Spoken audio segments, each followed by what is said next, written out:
Hello po Sir Red, it's me again, Apple. Ang susunod ko naman pong ibabahagi ay nangyari din po sa same company na una kong pinagtrabahuhan sa BPO.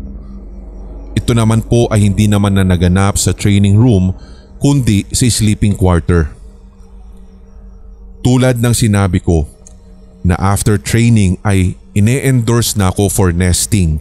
At tulad ng unang episode bago po ninyo isali ang aking kwento sa compilation na ito, same pa rin ang aking schedule.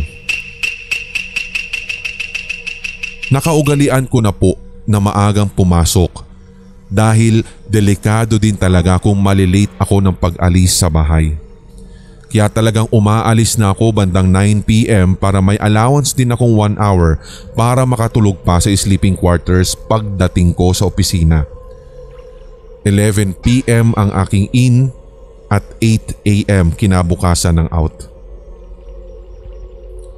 Pagdating ko nga po doon, matapos ko ngang ilagay ang aking bag sa loob ng aking locker, ay nag-decide akong matulog muna since dumating ako ng maaga sa opisina.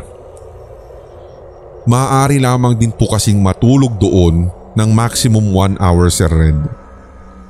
So nagsulat nga po ako ng aking pangalan sa logbook ng guard at kadalasan, Sir Red, doon na kami bibigyan ng alarm clock na isiset nila for 1 hour and after po ng 1 hour ay ibabalik din sa kanila.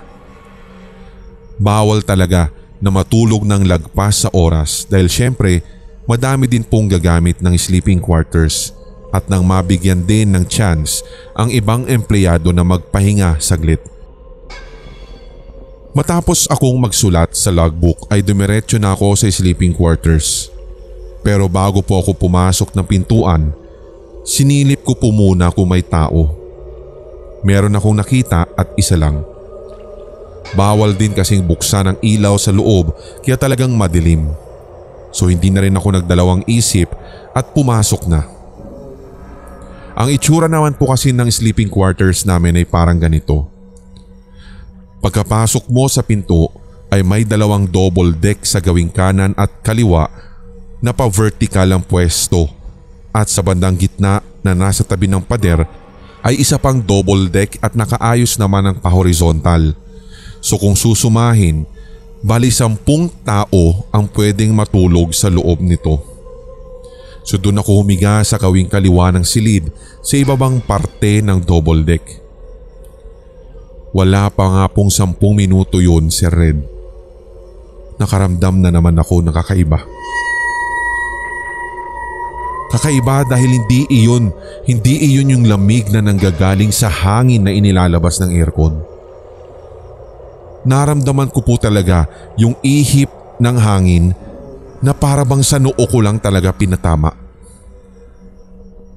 Iniisip ko na kung galing sa aircon, bakit tila napaka-specific naman at sa noo ko talaga naramdaman ang ihip. Minabuti ko na lamang na magmulat ng mga mata kahit medyo kinikilabutan na ako, pero wala talaga ako nakitang tao. Iniisip ko po kasi ng sandaling iyon na baka pinagtitripan na naman ako ng mga katrabaho ko. Nung wala pa nga din po akong nakita, pumikit na naman ulit ako dahil alam kong tumatakbo na yung oras at pwede na rin ako talagang gisingin ng alarm clock. Ngunit naulit talaga yung pag-ihip sa aking noo. Kaya dun na ako nag-decide na tumayo sa inihigaan at sinuot ko na ang aking sapatos na nasa ibabang gilid ng double deck. Isa pa sa nakapagdadagdag kasi ng takot bukod sa lamig yung madilim talaga.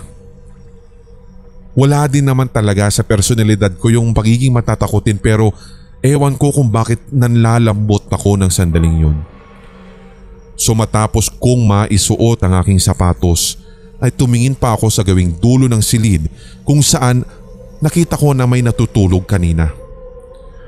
Pero nang hilakbot talaga ako, Sir Red, dahil napagtanto kong mag-isa lang pala ako sa sleeping quarters at wala talaga akong kasama.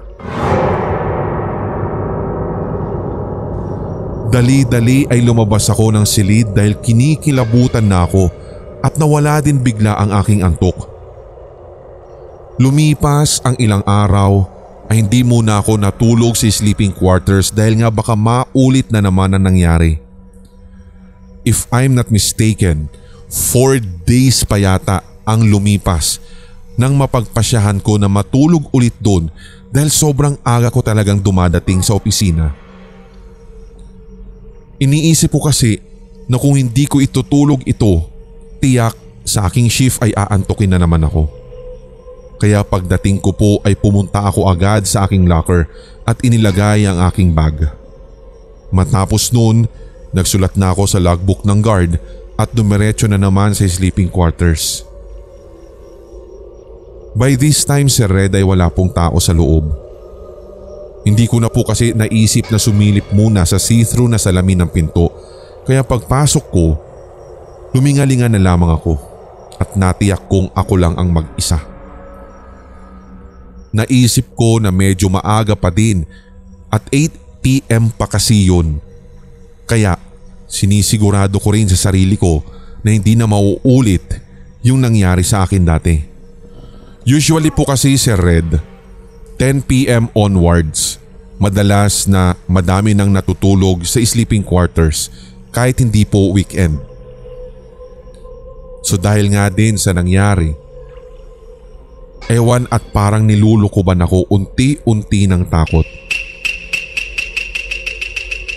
Isinawalang bahala ko na lamang yung takot ko at yung isipin na ang daming bakanting double deck. Basta't ang ginawa ko, nahiga sa gawing kanan ng double deck sa may tapat ng pinto upang nang sa ganun, kung may mangyari mang katatakutan ay pwede akong tumakbo ng mabilis. Alam ko kung saan ako lalabas.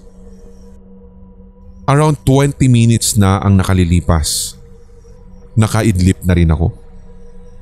Pero nangyari ulit yung pag-ihip sa aking noo.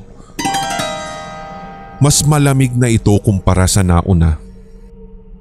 Bukod sa mas malamig ay mas malakas na yung pag-ihip nito. Hindi ko alam kung bakit ganun na sa tuwing matutulog ako doon ay nangyayari ang bagay na yun. Hindi ko din alam kung ano yung dahilan kung sino man o ano man ang gumagawa nito. Masyado na rin ako natakot noon, Sir Red. Naputol na naman ang pagkakaidlip ko. Pinipilit ko man na ipikit ang aking mga mata para bumalik sa pagkakatulog, pero ginising na naman ako ng pag-ihip sa noo. Ang mas nakakatakot pa doon, Sir Red, meron na akong nadidinig na bumubulong ng pangalan ko. Apple! Apple! Ganyan na ganyan, Sir Red, yung pagbulong niya sa ngalan ko. Dali-dali po akong bumangon, isinuot ang sapatos at lumabas ng silid na iyon. Ipinangako ko talaga sa aking sarili na hinding-hindi na ako pupunta, matutulog o kahit tumapak man lang sa sleeping quarters na iyon. Ayaw akong patulugin o pagpahingahin ng kung sino mang namamalagi doon. Ipinagdasal ko na lamang, Sir Red, na kung anumang klaseng nilalang o sino man siya na nananahan doon ay sana'y matahimik na siya ng tuluyan. Sa tuwing na ikikwento ko nga ito, Sir Red, sa lahat ng aking mga kasama, kinikilabutan talaga ako. Sabi nga, to see is to believe. Pero sa case ko, to feel is to believe.